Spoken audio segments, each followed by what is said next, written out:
To understand the memoryless property, imagine this setup. We have a light bulb and we have a stopwatch.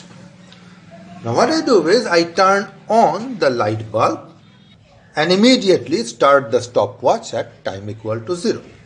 Now I leave it continuously on until the bulb fuses itself out.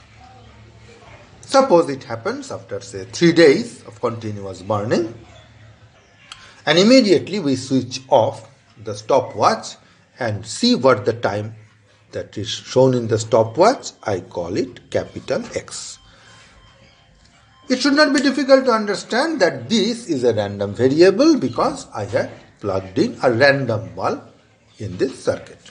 So if I take another bulb of the same make and do the experiment again, then I might as well get some different value for X. It is just like lifespan of human beings. So X is the lifespan random variable.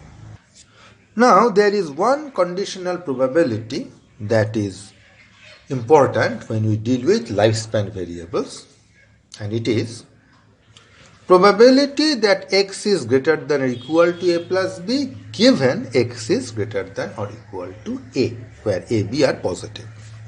Now why is it interesting? Because it has a physical interpretation. X greater than or equal to A means the light bulb has already survived for the first A time units. I am interested in knowing what is the chance that it is going to survive for B more time units. Now let's take a look at it from a layman's viewpoint. We already know how typical light bulbs actually behave in practice. So suppose I will take some value of A.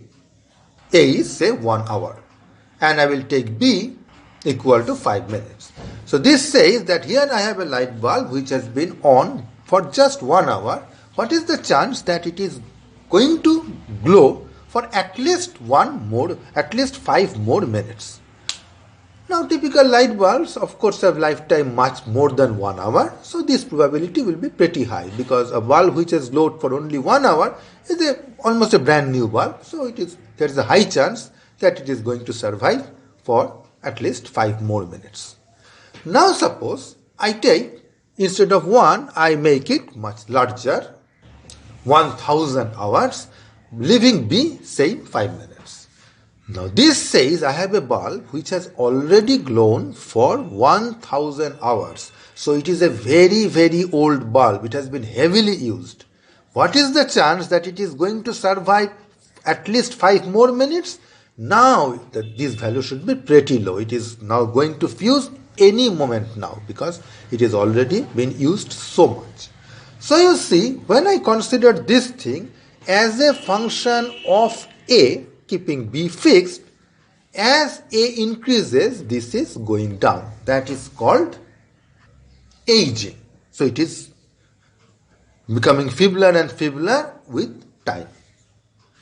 But if X has the distribution exponential lambda, which is a valid distribution for lifespan because this is non-negative, then something interesting happens. So let's just work it out for this special case. We know that probability A given B for events A and B is defined like this. So in this case, the role of capital A is played by this and role of capital B is played by this. So this will be equal to probability X greater than equal to A plus B and intersection and X greater than equal to A divided by probability X greater than equal to A.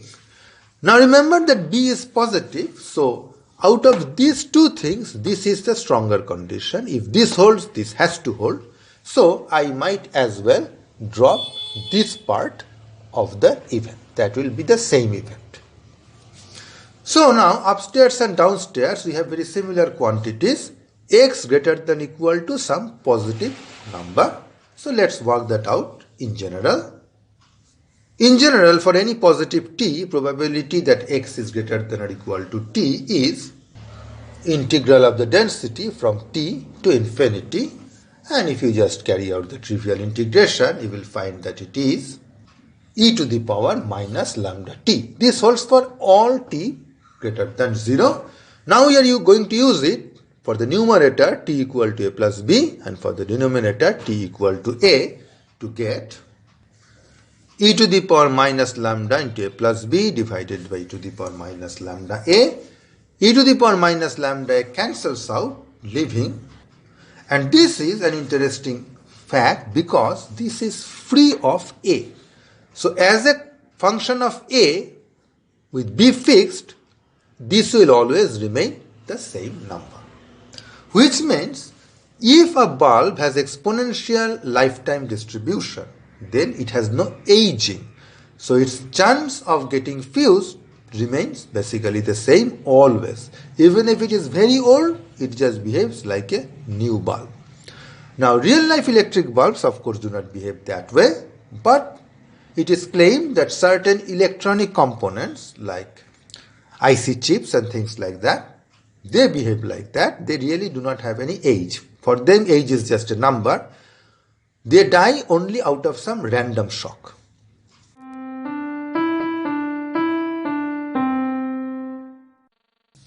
So this is the definition of memorylessness that we are using.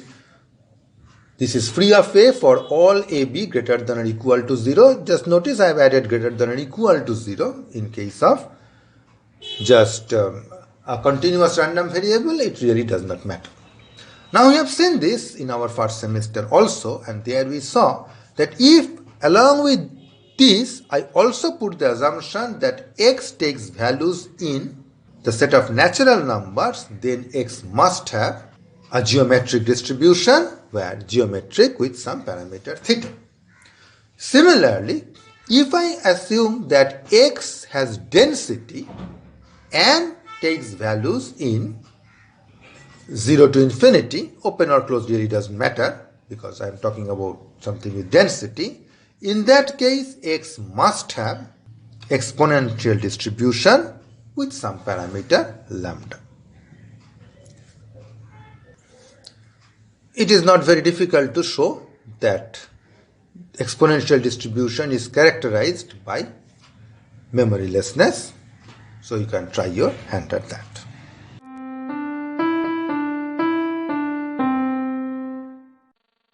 It's only natural that the two memoryless distributions will be related to each other, and this is the relation.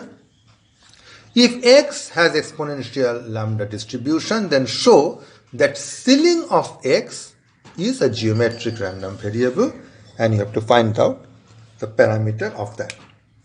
Now what is meant by ceiling? If this is the number line with these the integers, and if I give you some value x, in that case ceiling is defined to be the next integer. So this is ceiling of x. So it is the smallest integer greater than or equal to x. So this always takes values in the set of natural numbers because x is always positive.